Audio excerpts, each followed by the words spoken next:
Speaking of trademark, pwede na ulit gamitin ni na Pablo, Josh, Stel, Ken at Justin ang iconic name nilang SB19.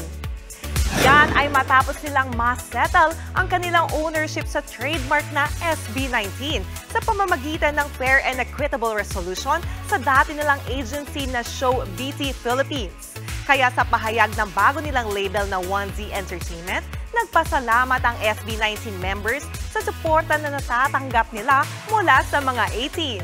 Excited na raw ang SB19 na makasama muli ang kanilang fans sa future projects. Kasunod niyan, nag-trending agad online ang phrase na "atin ang SB19".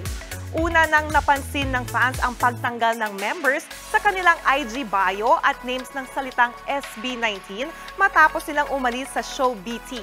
Dahil dyan, tinawag ng 18s ang SB19 na Mahalima.